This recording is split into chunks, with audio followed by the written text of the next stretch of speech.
Vamos meditar na palavra de Deus. Já os convido a abrir as suas Bíblias lá em Mateus, capítulo 5.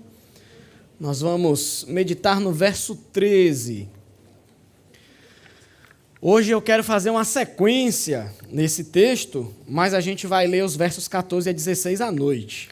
Então, hoje pela manhã, a gente vai ficar no verso 13 e à noite nós terminamos os versos 14 ao 16.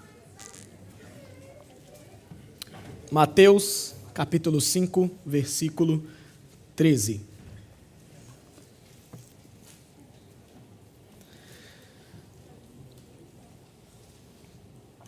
A palavra do Senhor nos diz: Vós sois o sal da terra. Ora, se o sal vier a ser insípido, como lhe restaurar o sabor? Para nada mais presta, senão para, lançado fora, ser pisado pelos homens. Louvado seja o Senhor por sua palavra. Vamos mais uma vez orar ao nosso Deus. Te agradecemos, ó Pai, por este momento de culto. Louvamos ao Senhor pela primeira parte, onde pudemos estar na Tua presença, ó Pai, entoando cânticos e nos achegando a Ti através das orações. Pedimos ao Senhor que continue conosco e nos ajude enquanto estaremos meditando na Tua palavra, Senhor. Que o Teu Espírito Santo nos ilumine, nos traga a plena capacitação para compreendermos as verdades das Escrituras. E pedimos também pela ação do Teu Espírito Santo, aplicando ela em nossas vidas, ó Deus. Nos livra das distrações e que possamos estar atentos à Tua palavra. É o que nós oramos no nome de Cristo Jesus. Amém. Irmãos, esse versículo que lemos, Mateus 5, 13, ele faz parte do Sermão do Monte, que começa justamente no capítulo 5 e vai até o capítulo 7 de Mateus. Nesse Sermão do Monte, o Senhor Jesus está reunido ali com seus discípulos e o Senhor Jesus começa a falar sobre como o reino do céu deve ser vivido aqui neste mundo. Então o Senhor Jesus já começa o Sermão do Monte falando como um seguidor de Cristo deve ser. E aí ele vai falar das bem-aventuranças. Aqueles que seguem ao Senhor Jesus, eles são bem-aventurados. E eles devem ser humildes de espírito. Fala que bem-aventurados são os que choram, pois serão consolados. Os mansos, os que têm fome e sede de justiça, porque serão fartos. Os misericordiosos, os limpos de coração, os pacificadores, os perseguidos por causa da justiça. E ele fala, no verso 11, Bem-aventurados sois quando por minha causa vos injuriarem, vos perseguirem e mentindo disserem todo mal contra vós. E quando isso acontecer, o seguidor de Cristo deve se alegrar quando for perseguido, quando for injuriado, porque o nosso galardão é grande e o nosso galardão está nos céus. E ele dá o exemplo dos profetas, pois assim perseguiram os profetas que vieram antes de vós. Então o Senhor apresenta como um seguidor de Cristo deve ser. E essas características que o seguidor de Cristo deve ter, trarão para si, um grande galardão no céu, mas enquanto os seguidores de Cristo estiverem aqui neste mundo, muitos deles serão perseguidos, caluniados e injuriados. Mas o Senhor disse que nós precisamos nos alegrar quando essas coisas acontecerem.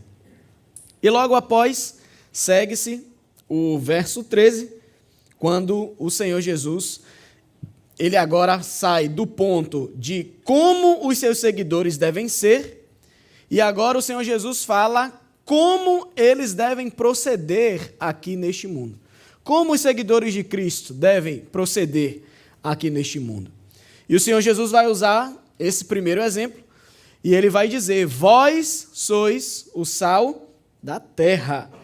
Então, quando nós olhamos o Senhor Jesus falando isso para os seus discípulos, nós pensamos, nós estamos vivendo aqui neste mundo, nós pertencemos a Cristo, mas nós vivemos aqui, mas não somos mais deste mundo e não devemos ter muita ligação com este mundo, porque o mundo jaz no maligno. E aí nós pensamos sobre tudo isso. Nós vemos que em todos os ensinamentos de Jesus, em todos os ensinamentos da palavra de Deus, o Senhor nos ensina que, enquanto os seus seguidores, nós devemos ter uma mente e uma perspectiva de mundo diferente daqueles que não são salvos, diferente daqueles que ainda não são seguidores, discípulos do Senhor Jesus. Nós precisamos ter um comportamento referente ao mundo totalmente diferente das demais pessoas. E nós vemos um texto claríssimo, lá em 1 João, no capítulo 2, dos versos 15 ao 17, quando João diz: não ameis o mundo, nem as coisas que há no mundo. Se alguém amar o mundo, o amor do Pai não está nele. Porque tudo que há no mundo, a concupiscência da carne, a concupiscência dos olhos e a soberba da vida, não procede do Pai, mas procede do mundo. Ora, o mundo passa, bem como a sua concupiscência. Aquele, porém, que faz a vontade de Deus permanece eternamente, ou para sempre. Então, nós estamos nesse mundo, nós temos uma certa relação com esse mundo, mas nós não pertencemos a ele. Nós devemos ter um comportamento de santidade diante desse mundo para nós nos diferenciarmos das demais pessoas. Nós precisamos cultivar, com a ajuda do Espírito Santo, o caráter de Cristo nas nossas vidas. Mas enquanto nós estamos nesse mundo, qual é o nosso propósito aqui enquanto cristãos, enquanto igreja? Afinal de contas, nós vivemos aqui neste mundo e a gente não pode evitar essa realidade. Eu preciso estudar, eu preciso trabalhar, eu preciso estar no meio de outras pessoas que não somente os meus irmãos em Cristo. Eu tenho uma vida no mundo, eu tenho contato com o mundo e a gente não pode ignorar essa realidade. Mas o que é que Deus quer que nós, enquanto seus filhos, façamos enquanto estamos vivendo aqui neste mundo? E é justamente isso que o Senhor Jesus vai apresentar para os seus seguidores. E Jesus já diz, primeiramente para eles: vós sois o sal da terra. Quando nós olhamos isso, num primeiro aspecto, a gente acha que o Senhor está definindo apenas aqueles que são seus seguidores. Vocês são sal. Mas ele fala: vocês são sal da terra. Então Jesus está definindo aqui tanto aqueles que são seus seguidores, como também está definindo o mundo. O que é o mundo? Como o mundo está. O Senhor está descrevendo essa terra que nós vivemos. E a terra aqui, ela engloba, logicamente, o mundo em que nós vivemos, engloba toda a humanidade sem Deus, engloba a sabedoria humana, o sistema mundano, ímpio, em que o qual nós vivemos. E nessas palavras de Jesus estão subentendidas a podridão que existe neste mundo. Precisamos lembrar, irmãos, que o mundo foi totalmente corrompido pelo pecado. Toda a humanidade, o mundo foi totalmente corrompido pelo pecado. Então, o mundo que nós vivemos é um mundo mau, é um mundo pecaminoso, é um mundo inclinado para a maldade, é um mundo que está em conflito com Deus. E o resultado do pecado no mundo é justamente ele tem tornado tanto as pessoas como o ambiente em que vivemos cada vez pior, cada vez mais distante de Deus, até que um dia esse mundo entre num estado total de putrefação. Porque é isso que o pecado faz. O pecado vai definhando as pessoas, vai definhando o mundo, e nós temos claramente, nós vemos claramente todos os dias a que ponto nós chegamos, e a tendência é de piora. Biblicamente falando, irmãos, enquanto o Senhor Jesus não vier para reinar neste mundo, trazendo a sua plena justiça, nós não podemos ter uma perspectiva muito otimista do mundo, não. Não podemos. Porque não tem como o mundo pecaminoso melhorar. Um abismo vai chamando o outro e o pecado, a única coisa que faz é geralmente sair destruindo tudo. As pessoas, o mundo, o sistema. Então, enquanto o Senhor Jesus não vier instituir o seu reino de plena justiça, nós não podemos ter uma perspectiva muito positiva neste mundo, não. O homem, com sua sabedoria humana, tem tentado, ao longo dos séculos, melhorar o mundo em que vive. Quando nós falamos do século XX, então, avanço da ciência, avanço da tecnologia, um avanço na área filosófica, tudo alicerçado na teoria da evolução, então tudo evolui para melhor, então a tendência é que o mundo também evolua para melhor, o mundo está progredindo, o mundo está se desenvolvendo. O homem pensava que com todo esse avanço, as guerras seriam abolidas, as doenças não existiriam mais, o sofrimento das pessoas não seria apenas aliviado, mas seria totalmente erradicado do mundo. Iria desaparecer de uma vez por todas. O homem achava que com esse avanço da tecnologia, o avanço da ciência, o homem tinha encontrado a solução para todos os problemas. Mas, infelizmente, não é o que nós vemos nos dias de hoje. Muitas coisas avançaram, mas a moralidade humana está de mal a pior. Se lembrem que o homem buscou essa melhora apenas na sabedoria humana. Mas a palavra de Deus, lá em Provérbios 9:10, diz que o temor do Senhor é o princípio da sabedoria. Então, se o homem não teme a Deus e ele desenvolve um certo tipo de conhecimento, esse conhecimento do homem não vai levar ele a lugar nenhum. Não vai aproximá-lo de Deus, não vai levar ele para mais perto de Deus, não vai levar ele para uma moralidade como o Senhor deseja que tenhamos, não vai levar ao homem a nascer de novo, a ter uma nova vida, por causa do pecado que corrompeu o homem e o mundo em que nós vivemos. A Bíblia nos mostra isso, irmãos. Desde que o pecado entrou no mundo, o pecado só vem definhando tudo e todos, acabando com tudo e com todos. A gente lê o relato de Gênesis, quando a gente chega em Gênesis 6, lá no verso 5, o Senhor vai dizer, a palavra de Deus vai dizer que o Senhor viu que a maldade do homem havia se multiplicado na terra e que o homem era continuamente mau em todo o seu desígnio do seu coração. E a maldade aumentou tanto que Deus precisou mandar o dilúvio para destruir tudo. E só restou apenas uma família, a família de Noé, um homem que era temente ao Senhor. A partir dessa família, uma nova geração de seres humanos se fez. Quando a gente vai lendo um pouquinho mais para frente, a gente tem um relato da Torre de Babel, que os homens já queriam chegar nos céus, e aí o Senhor tem que confundir as línguas. Nós temos um relato de Sodoma e Gomorra, para que um pior exemplo, de como o pecado na humanidade tem levado o homem a se definhar cada vez mais no seu pecado. E aí a Bíblia vai nos mostrando, o dilúvio, depois a Torre de Babel, Sodoma e Gomorra, e por aí vai, até os dias que nós vivemos hoje, onde a moralidade do homem está lá embaixo. Mesmo com tanto avanço tecnológico, mesmo com tanto conhecimento, o homem não tem chegado a lugar nenhum. E aí nós vamos percebendo, irmãos, que o otimismo com relação ao mundo é totalmente antibíblico.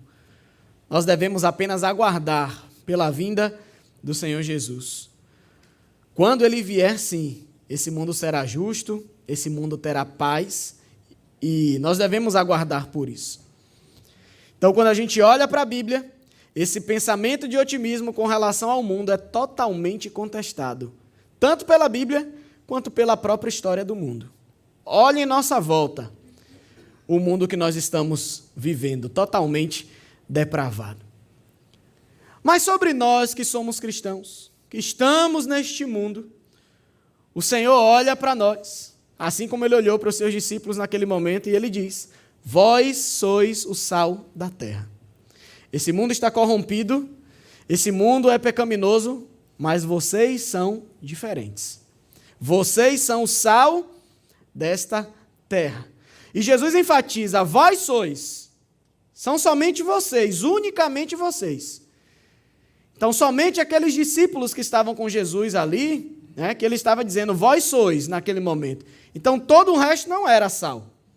Todo o resto estava vivendo essa vida de pecado, distante de Deus, vivendo pelos seus próprios prazeres. Hoje o Senhor Jesus nos alcançou e nós fazemos parte desse povo. E assim como Jesus disse, continuamos dizendo, vós sois o sal da terra. Nós somos. O restante da humanidade, infelizmente, não é.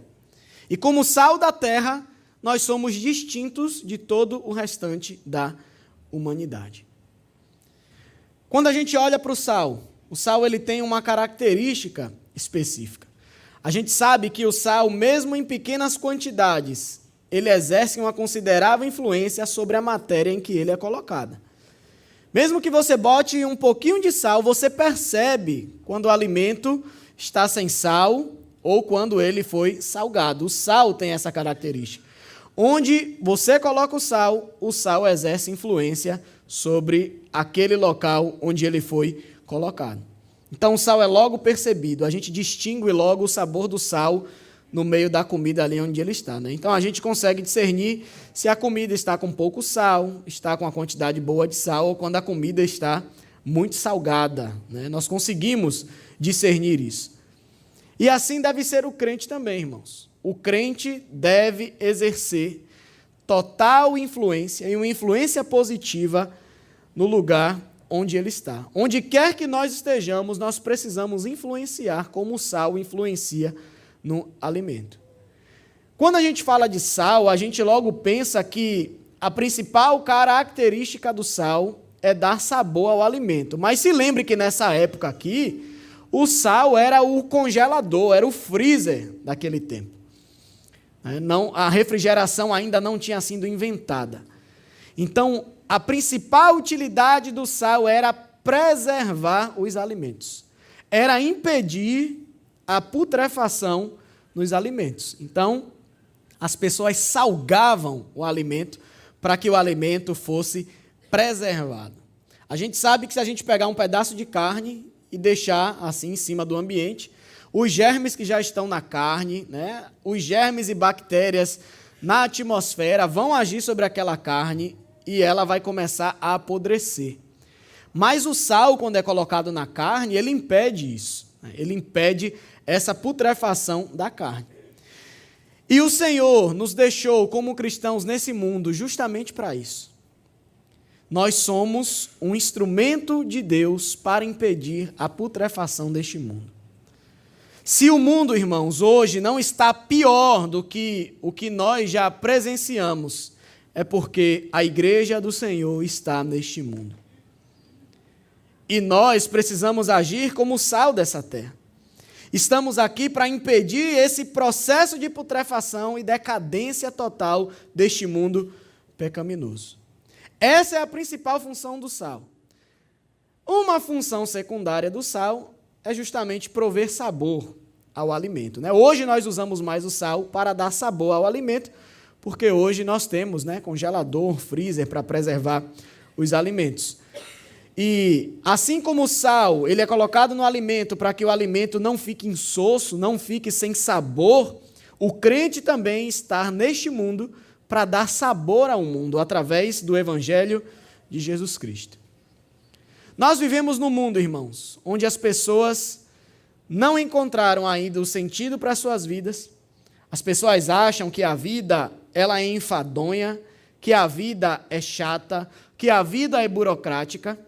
E para se livrar dessas coisas, as pessoas vivem por satisfazer os seus prazeres como uma forma de diversão e alívio desse mundo tão enfadonho que nós vivemos.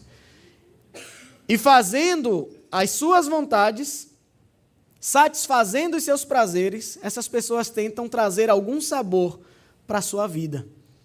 E nós vemos que elas nunca conseguem, porque as pessoas nunca estão satisfeitas com nada. Mas nós, enquanto cristãos, nós somos diferentes. Enquanto cristãos, nós não precisamos desse entretenimento de satisfazer os nossos prazeres. O nosso prazer está em fazer a vontade do nosso Deus. Nós nos alegramos nisso. Para a pessoa que já tem o Senhor Jesus na sua vida, ela já descobriu o verdadeiro sabor da vida. Sabemos, irmãos, que a busca pela satisfação dos prazeres só torna o homem cada vez mais vazio. E como temos visto pessoas vazias ao nosso lado? Pessoas que muitas vezes estão cheias de saúde, têm muito dinheiro, sucesso na sua carreira, sucesso profissional, sucesso muitas vezes na família, mas são pessoas que estão vazias. São pessoas que pensam em cometer suicídio porque não encontraram ainda a razão das suas vidas, acham que a vida não tem propósito nenhum. São pessoas que se sentem vazias porque elas ainda não encontraram a Cristo, que é o único que pode preencher o vazio das nossas vidas.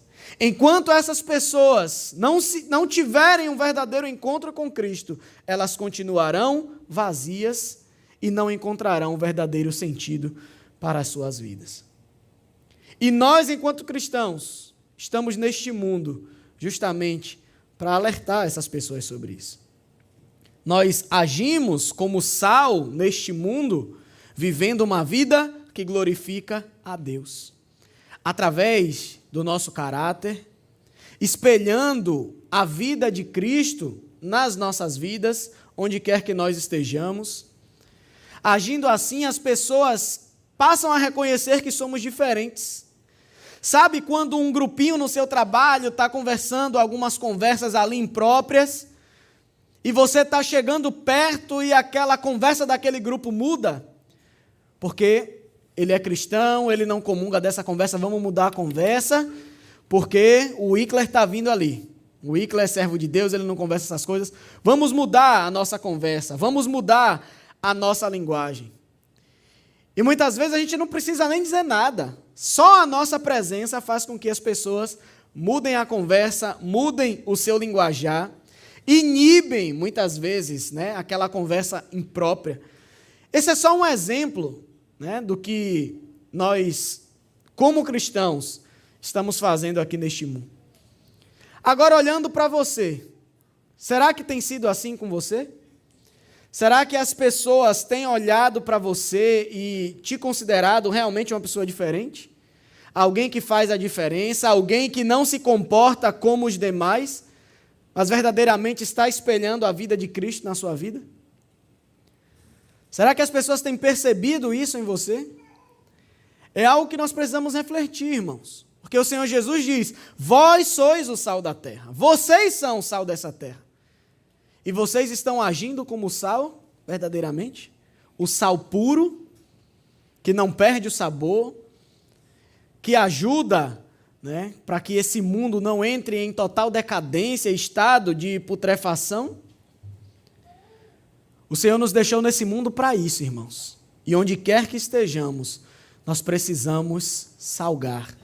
Nós precisamos, né, agir como sal, onde o Senhor nos colocou.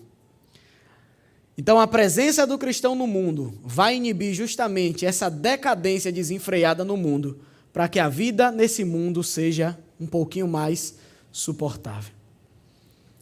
Uma atitude, irmãos, que muitos cristãos dos nossos dias têm tido, e é uma atitude totalmente reprovável. São cristãos que são indiferentes e são cristãos que se isolam de tudo e de todos. Lembre que nós estamos falando, usando o exemplo do sal que Jesus usou. O sal dentro do saleiro, ele não tem função nenhuma, a não ser enfeitar lá. O sal dentro do saleiro não vai dar sabor à comida, não vai proteger alguma carne do seu estado de deterioração.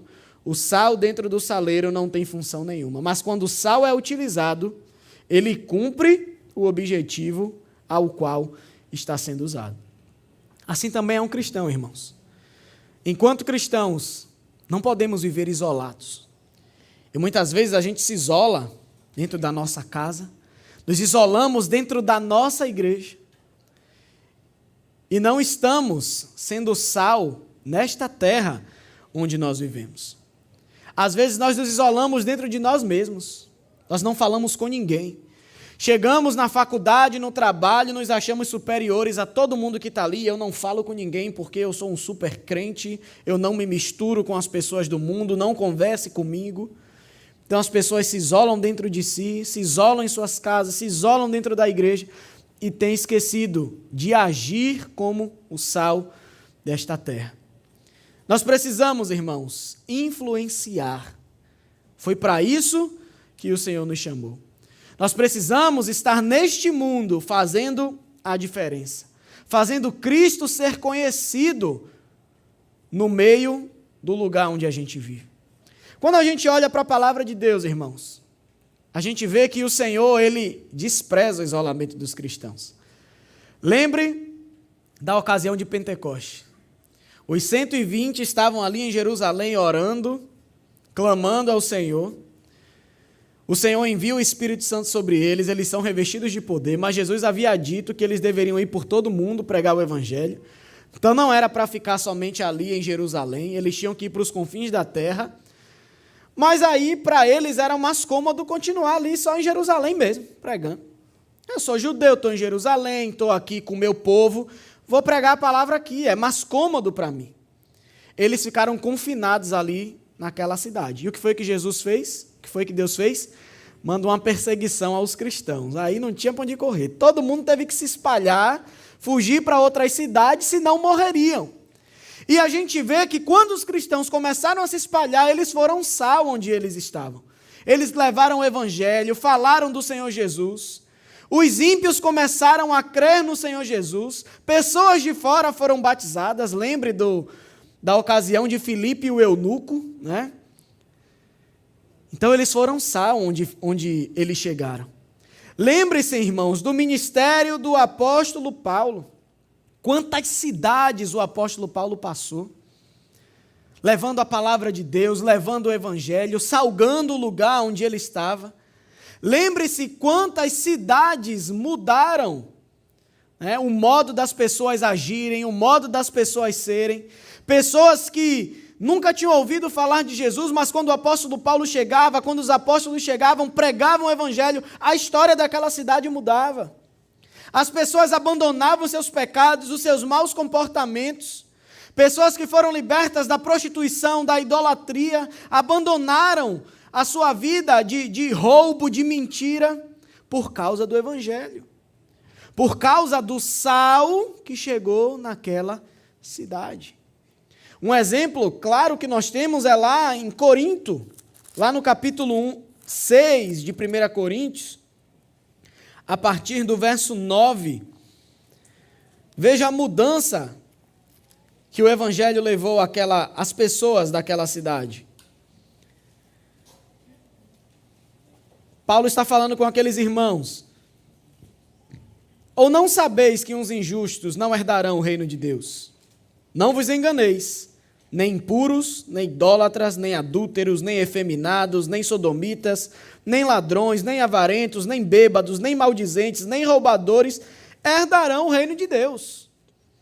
Só tragédia aí, só gente da pior espécie.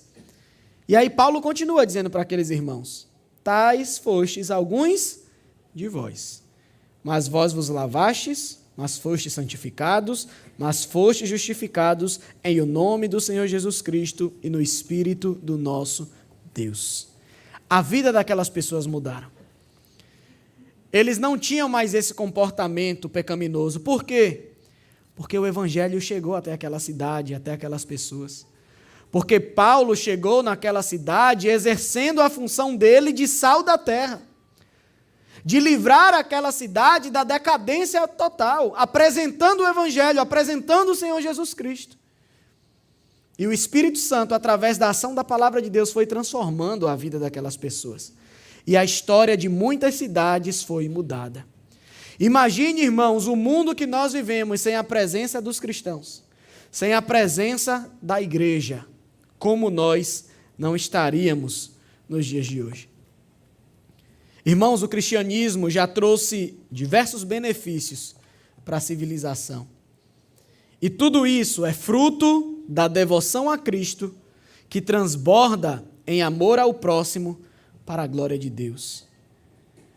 Durante os anos, né, da história da igreja, o cristianismo trouxe a erradicação da escravidão em muitos lugares.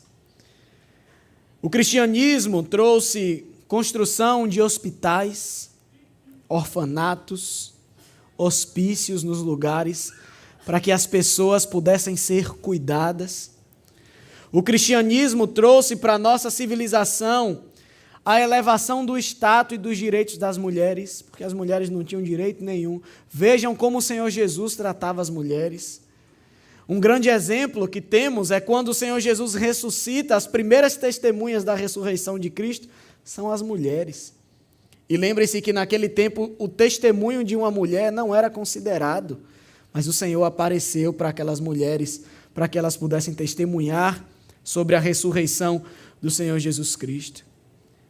O cristianismo trouxe para a sociedade construção de excelentes universidades. Nos Estados Unidos, as melhores universidades foram construídas por cristãos. Infelizmente, a teologia liberal tem invadido aqueles locais e as universidades primariamente cristãs americanas têm se perdido. Grandes universidades, irmãos, europeias, que eram utilizadas para formação, né, na época de padres, de monges, formação teológica, boas universidades.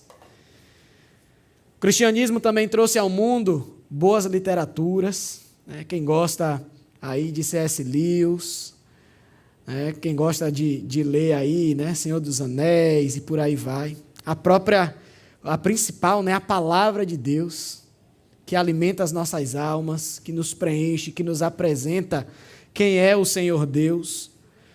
Foram diversos benefícios que o cristianismo trouxe para a civilização, irmãos. E o principal de todos é justamente o Evangelho do Senhor Jesus. É apresentar Jesus a essa humanidade caída, a essa humanidade que precisa desesperadamente da ação de Cristo em suas vidas. O texto lá, no verso 13, o Senhor Jesus fala: vós sois o sal da terra. Mas ele continua: ora, se o sal vier a ser insípido, como lhe restaurar o sabor? Para nada mais presta, senão para, lançado fora, ser pisado pelos homens. Quando nós lemos esse texto, às vezes a gente ficamos meio que confusos, né? Hoje nós sabemos que o sal puro, o cloreto de sódio ali, puro, ele não perde a sua característica. O sal puro continuará sendo sal para sempre. E por que Jesus está dizendo que se o sal vier a ser insípido, como lhe restaurar o sabor? Então, como é que o sal pode perder a sua característica? Como que o sal pode perder o seu sabor? O que é que Jesus queria dizer com isso? O sal perdendo o sabor do sal. O sal perdendo as suas características. Precisamos lembrar, irmãos, que naquele tempo não existia refinaria de sal, né? Então o sal era retirado das águas do mar Mediterrâneo ou das águas do Mar Morto. O Mar Morto, lembre-se que é um mar que tem, né, um nível de sal 10 vezes maior que os outros mares aí espalhados pelo mundo. Então, o sal do Mar Morto era o sal mais utilizado, só que o sal retirado do Mar Morto não era um sal puro, era um sal que era misturado com muitos outros minerais. Então, muitas vezes a pessoa pegava uma pedra grande de sal ali no Mar Morto, né, por causa do processo de evaporação da água, formava-se um grande cristal de sal.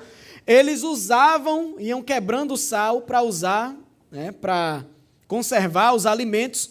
Só que no meio daquela pedra ali restava uma pedra branca, né, que é um material chamado gipsita, que é o que faz gesso. Então aquilo ali não serve para nada. Ele tinha até um pouquinho, né, a gipsita ficava até um pouquinho salgada, mas não servia mais para nada, porque o sal ali já não era tão puro, o sal usado no Mar Morto. Então Jesus está usando justamente esse exemplo daquele sal que eles tinham naquele momento. Então o sal, ele não era puro, o sal ele era adulterado.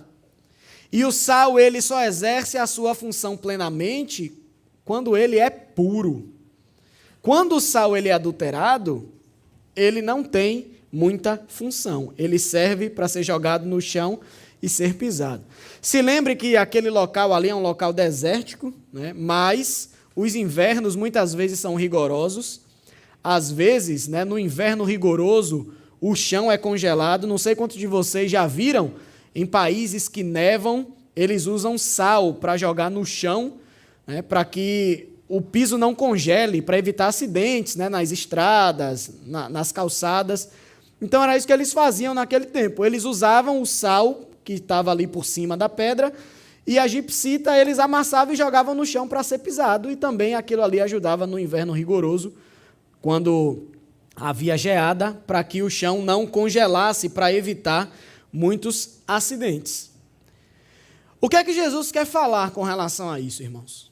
É que o sal só tem valor se ele se mantiver puro. O sal não pode ser adulterado. O verdadeiro cristão, ele tem muito valor para Deus, porque ele procura se manter puro.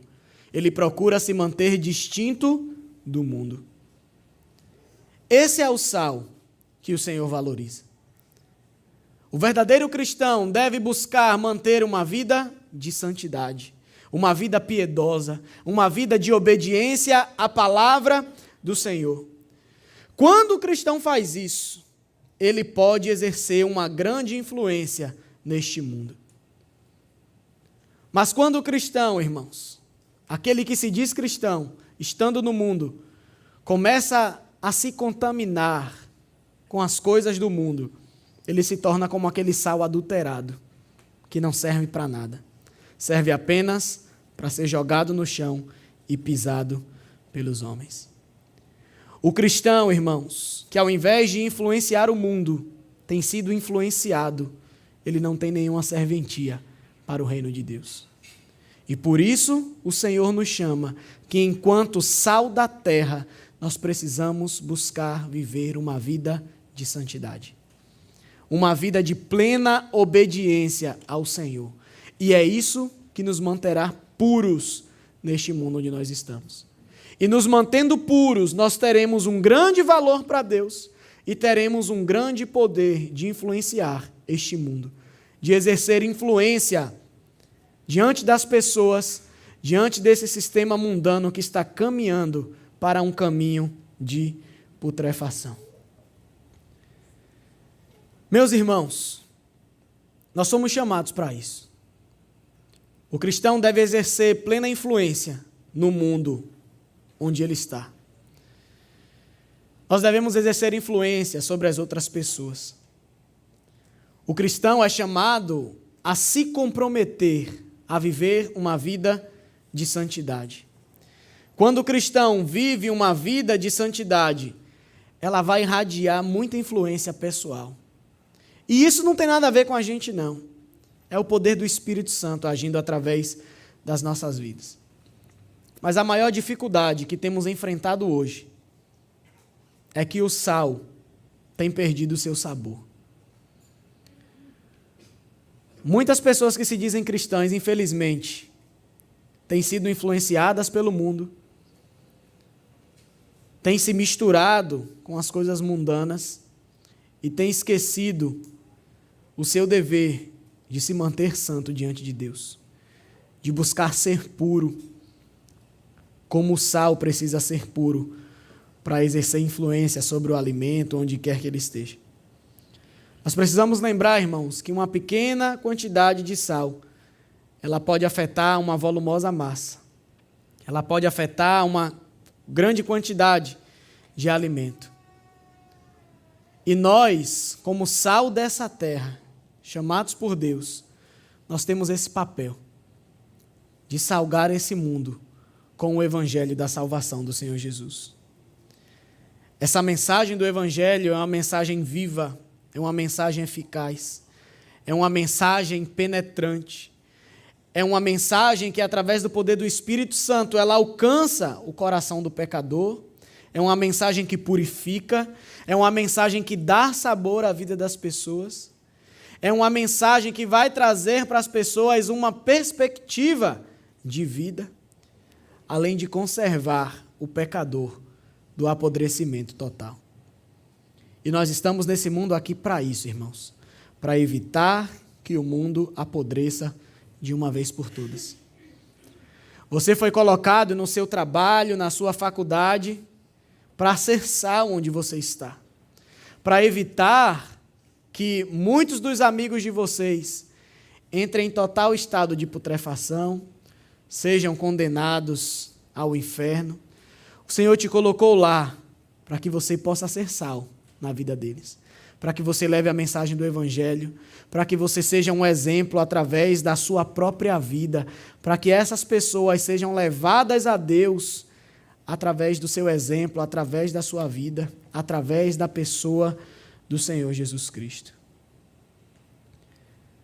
E aqueles que porventura estão aqui nessa manhã, que ainda não servem ao Senhor Jesus, lembrem-se, sal da terra é apenas aqueles que estão vivendo uma vida de obediência ao Senhor Jesus. Sal da terra é apenas aqueles que o Senhor Jesus resgatou para si.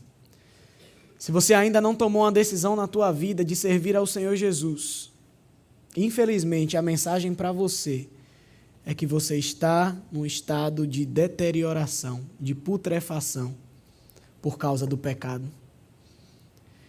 E o único que pode te livrar desse estado é o Senhor Jesus Cristo. O único que pode trazer esperança para a tua vida é o Senhor Jesus.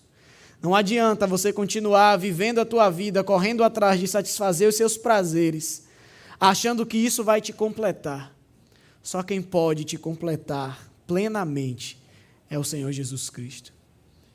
E por isso dê ouvido a essa mensagem do Evangelho que está sendo pregada nessa manhã.